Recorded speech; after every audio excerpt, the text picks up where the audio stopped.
कौसल्या सुप्रजा रामपूर्वा सन्ध्या प्रवर्तते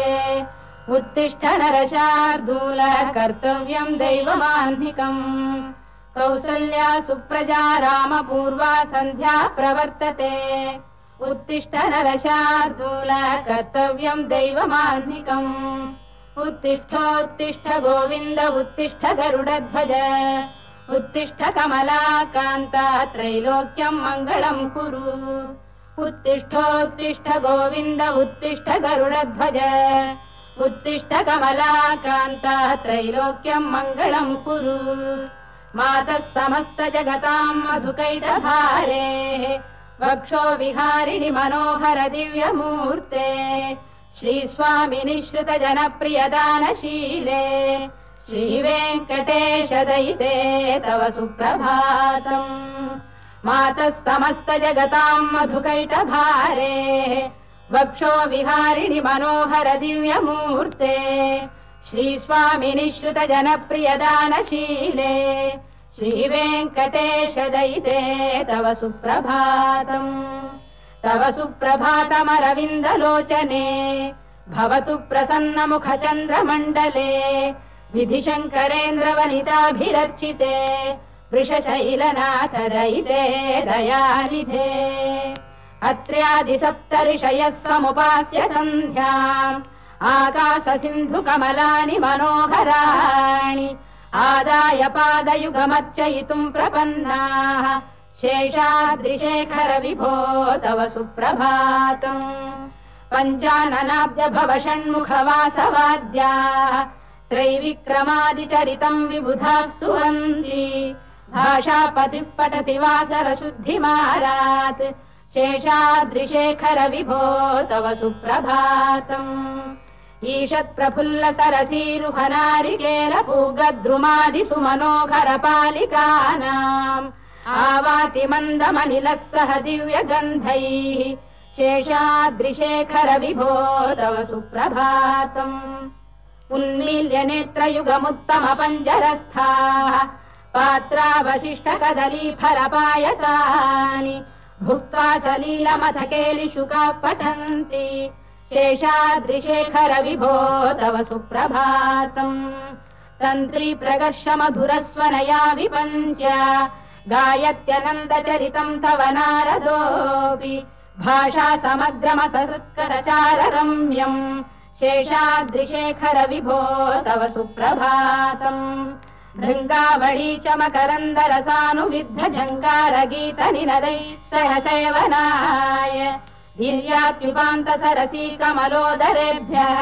शेषाद्रिशेखर विभो तव सुप्रभातम् योषा गणेन वरदध्नि विमथ्यमाने घोषालयेषु दधिमन्थन तीव्र घोषाः रोषात् कलिम् विदधते ककुभश्च कुम्भाः शेषाद्रिशेखर विभो तव सुप्रभातम् पद्मेश मित्र शतपत्र गतालिवर्गाः हर्तुम् श्रियम् कुवलयस्य निजाङ्गलक्ष्म्या भेरी निनादमिव बिभ्रति तीव्रनादम् शेषाद्रिशेखर विभो तव सुप्रभातम् श्रीमन्नभीष्टवरदाखिल लोकबन्धो श्री श्रीनिवास जगदेक दयैक सिन्धो श्रीदेवतागृह भुजान्तर दिव्यमूर्ते श्रीवेङ्कटाचलपते तव सुप्रभातम् श्रीमन्नभीष्टवरदाखिल लोकबन्धो श्री श्रीनिवास जगदेक दयैक सिन्धो श्रीदेवतागृह भुजान्तर दिव्यमूर्ते श्रीवेङ्कटाचलपते तव सुप्रभातम् श्रीस्वामि पुष्करिणिकाप्लव निर्मलाङ्गाः श्रेयोर्धिनो हर विरिञ्च सनन्दनाद्याः द्वारे वसन्ति वरवेत्र हतोत्तमाङ्गाः श्रीवेङ्कटाचलपते तव सुप्रभातम् श्रीशेषशैल गरुडाचल वेङ्कटाद्रिनारायणाद्रिवृषभाद्रिविषाद्रिमुख्याम् आख्याम् त्वदीय वसतेरनिशम् वदन्ति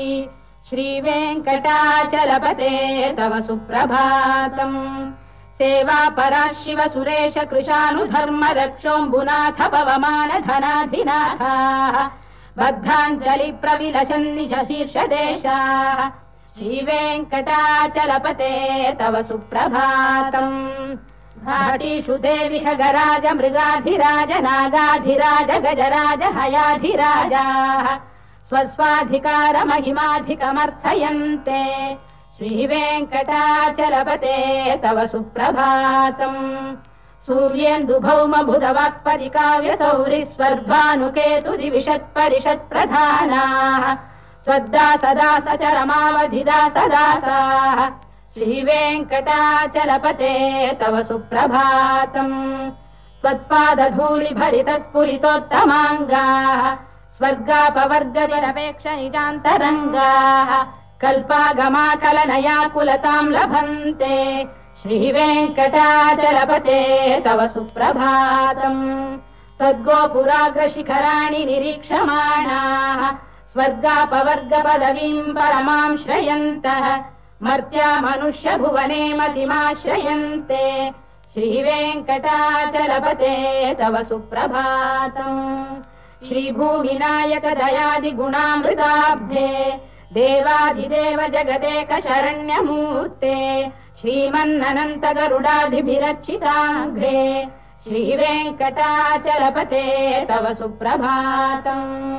श्रीपद्मनाभ पुरुषोत्तम वासुदेव वैकुण्ठ माधव जनार्दन चक्रपाणे श्रीवत्स चिह्न शरणागत पारिजात श्रीवेङ्कटाचलपते तव सुप्रभातम् कन्दर्पदर्पहर सुन्दर दिव्यमूर्ते कान्ताकुजाम्बुरुह कुड्मललोल दृष्टे कल्याण निर्मल गुणाकर दिव्य कीर्ते श्रीवेङ्कटाचलपते तव सुप्रभातम्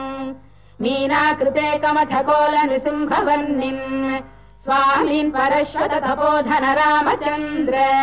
शेषांश रामयदुनन्दन कल्किरूप श्रीवेङ्कटाचलपते तव सुप्रभातम् लीलालवङ्ग घनसार सुगन्धितीर्थम् दिव्यम् वियस्सरिति हेम घटेषु पूर्णम् धृत्वाद्य वैदिक शिखामणयः प्रहृष्टाः तिष्ठन्ति वेङ्कटपते तव सुप्रभातम् भास्वानुदेति विगचानि सरोरुहाणि सम्पूरयन्ति निनदैः कगुभो विहङ्गाः श्रीवैष्णवाः सततमर्थितमङ्गलास्ते धामाश्रयन्ति तव वेङ्कट सुप्रभातम् ब्रह्मादयः सुरवराः समहर्षयस्ते सन्तः सनन्दन मुखास्तव योगिवर्याः धामान्तिके तव हि मङ्गलवस्तु हस्ताः श्रीवेङ्कटाचलपते तव सुप्रभातम् लक्ष्मीनिवास निरवद्य गुणैक सिन्धो संसार सागर समुत्तरणैकसेतो वेदान्त वेद्य निज वैभव भक्त भोग्य श्रीवेङ्कटाचलपते तव सुप्रभातम् लक्ष्मीनिवास निरवद्य गुणैक सिन्धो संसार सागर समुत्तरणैकसेतो वेदान्त वेद्य निज वैभव भक्त भोग्य श्रीवेङ्कटाचलपते तव सुप्रभातम् इत्थम् वृषाचलपतेरिह सुप्रभातम् ये मानवाः प्रतिदिनम् पठितुम् प्रवृत्ताः तेषाम् प्रभात समये स्मृतिरङ्गभाजाम् प्रज्ञाम् परार्थसुलभाम् परमाम् प्रसूते इत्थम् वृषाचलपतेरिह सुप्रभातम् ये मानवाः प्रतिदिनम् पठितुम् प्रवृत्ताः तेषाम् प्रभात समये स्मृतिरङ्गभाजाम् प्रज्ञाम् परार्थसुलभाम् परमाम् प्रसूते कमलाकुचूचुक कुङ्कुमतो नियतारुणितातुलनीलतनो कमलायतलोचन लोकपते विजयी भव वेङ्कटशैलपते कमलाकुचूचुक कुङ्कुमतो नियतारुणितातुलनीलतनो कमलायतलोचन लोकपते विजयी भव वेङ्कटशैलपते सचतुर्मुख षण्मुख पञ्चमुख प्रमुखाखिल दैवत मौलिमणे शरणागत वत्सल सारनिधे परिपालय माम् वृषशैलपते अतिवेलतया तव दुर्विषहैरनुवेलकृतैरपराधशतैः भरितम् त्वरितम् वृषशैलपते परया कृपया परिपाहि हरे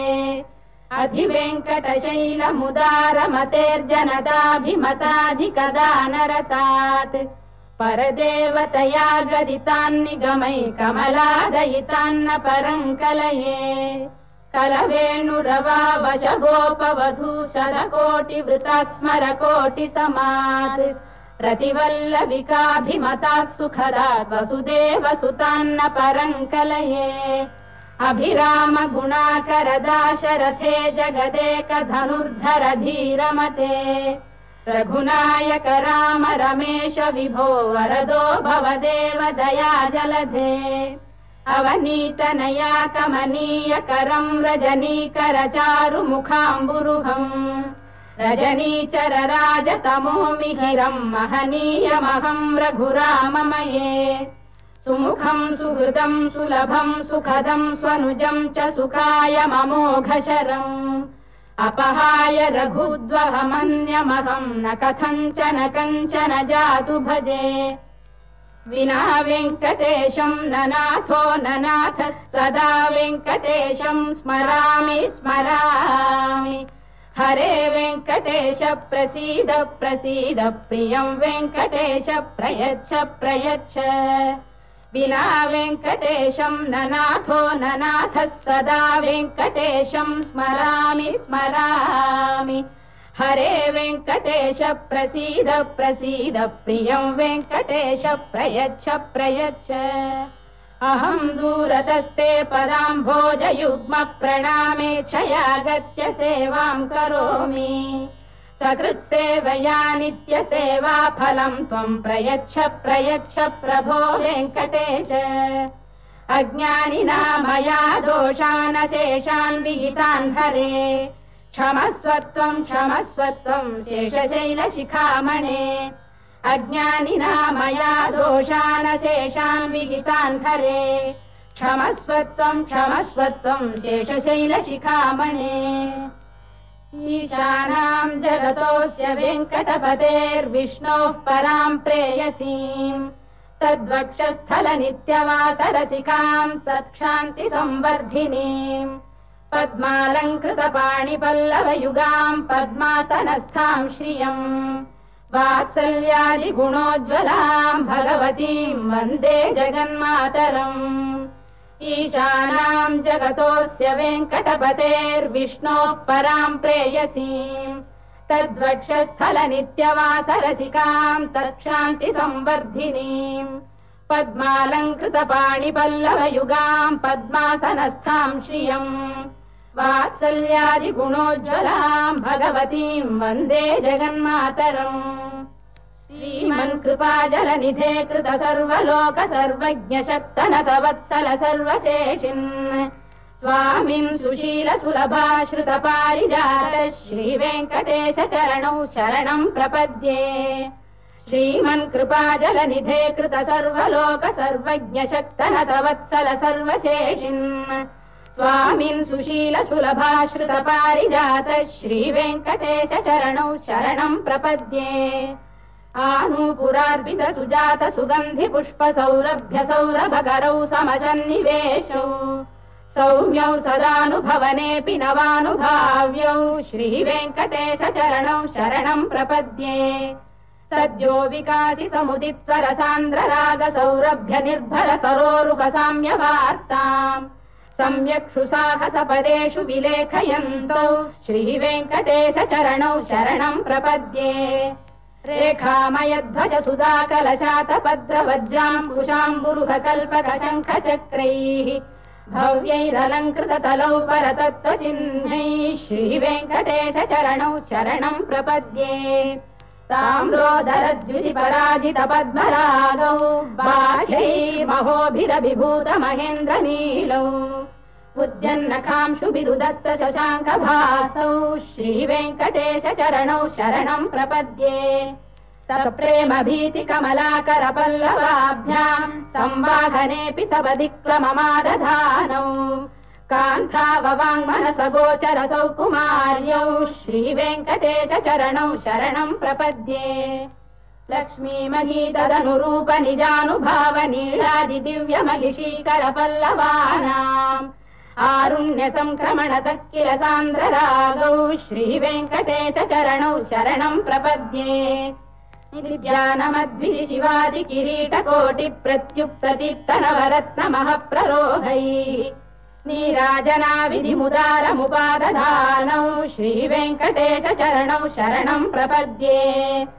विष्णौ पदे परम इत्युदित प्रशंसौ यौ मध्व उत्स इति भोग्यतयाप्युपातौ भूयस्ततेति तव पाणितल प्रतिष्ठौ श्रीवेङ्कटेश चरणौ शरणं प्रपद्ये पार्थाय तत्सदृशसारथिना त्वयैव यौ दर्शितौ स्वचरणौ शरणं व्रजेति भूयोऽपि मह्यमिहतौ करदर्शितौ ते श्रीवेङ्कटेश चरणौ शरणं प्रपद्ये मन्मूर्धिकालियपणे विकटाटवीषु श्रीवेङ्कटाद्रिशिखरे शिरसि श्रुतीनाम् चित्तेऽप्यनन्यमनसां सममाहितौ ते श्रीवेङ्कटेश चरणौ शरणं प्रपद्ये अम्लानघृष्यदवनीतलकीर्णपुष्पौ श्रीवेङ्कटाद्रिशिखराभरणायमानौ आनन्दिताखिल मनोनयनौ तवैतौ श्रीवेङ्कटेश चरणौ शरणं प्रपद्ये प्रायः प्रपन्न जनता प्रथमावगाह्यौ मातुस्तनाविव शिशोरमृतायमानौ प्राप्तौ परस्पर तुलामतुलान्तरौ ते श्रीवेङ्कटेश चरणौ शरणं प्रपद्ये सत्त्वोत्तरैः सतत सेव्य पदाम्बुजेन संसारतारकदयार्द्रदृगञ्चलेन सौम्योपयन्तृमुनिना मम दर्शितौ ते श्रीवेङ्कटेश चरणौ शरणं प्रपद्ये सत्त्वोत्तरैः सतत सेव्य पदाम्बुजेन संसारतारकदयार्द्रदृगञ्चलेन सौम्योपयन्तृमुनिना मम दर्शितौ ते श्रीवेङ्कटेश चरणौ शरणं प्रपद्ये श्रीशश्रिया घटिकया त्वदुपाय भावे प्राप्ये त्वयि स्वयमुपेय दया स्फुरन्त्या नित्याश्रिताय निरवद्य गुणाय तुभ्यम् श्यां किङ्करो वृषगिरीश न जातु मह्यम् श्रीशश्रिया घटिकया त्वदुपाय भावे प्राप्ये त्वयि स्वयमुपेय दया स्फुरन्त्या नित्याश्रिताय निरवद्य गुणाय तुभ्यम् श्यां किङ्करो वृषगिरीश न जातु मह्यम् श्रियकान्ताय कल्याण निधये निधयेऽर्थिनाम् श्रीवेङ्कटनिवासाय श्रीनिवासाय मङ्गलम् श्रियकान्ताय कल्याण निधये निधयेऽर्थिनाम् श्रीवेङ्कटनिवासाय श्रीनिवासाय मङ्गलम् लक्ष्मी सविभ्रमालोक सुभ्रू विभ्रम चक्षुषे चक्षुषे सर्वलोकानां वेङ्कटेशाय मङ्गलम् श्रीवेङ्कटाद्रिशृङ्गाग्रमङ्गलाभरणाङ्ग्रये मङ्गलानां निवासाय श्रीनिवासाय मङ्गलम् सर्वावयव सौन्दर्य सम्पदा सर्वचेतसां सदा सम्मोहनायास्तु वेङ्कटेशाय मङ्गलम् नित्याय निरवध्याय सत्यानन्दचिदात्मने सर्वान्तरात्मने श्रीमद्वेङ्कटेशाय मङ्गलम् स्वतः सर्वविदे सर्वशक्तये सर्वशेषिणे सुलभाय सुशीलाय वेङ्कटेशाय मङ्गलम् परस्मै ब्रह्मणे पूर्णकामाय परमात्मने प्रयुञ्जे परतत्त्वाय वेङ्कटेशाय मङ्गलम् आकालतत्त्वमशान्तमात्मनामनुपश्यताम् अतृप्त्यमृतरूपाय वेङ्कटेशाय मङ्गलम् प्रायस्वचरणौ पुंसां शरण्यत्वेन पाणिना कृपयादिशते श्रीमद्वेङ्कटेशाय मङ्गलम् दयामृततरङ्गिण्यास्तरङ्गैरिव शीतलैः अभाङ्गैः सिञ्चते विश्वं वेङ्कटेशाय मङ्गलम् श्रद्भूषाम्बरहेतीनां सुषमावहमूर्तये सर्वार्तिशमनायास्तु वेङ्कटेशाय मङ्गलम् श्रीवैकुण्ठविरक्ताय स्वामि पुष्करिणीतटे रमया रममाणाय वेङ्कटेशाय मङ्गलम् श्रीवैकुण्ठविरक्ताय स्वामी पुष्करिणीतटे रमया रममाणाय वेङ्कटेशाय मङ्गलम् श्रीमत्सुन्दरजामातृमुनिमानसवासिने सर्वलोकनिवासाय श्रीनिवासाय मङ्गलम् मङ्गलाशासनपरैर्मदाचार्य पुरोगमैः सर्वैश्च पूर्वैराचार्यैः सत्कृतायास्तु मङ्गलम्।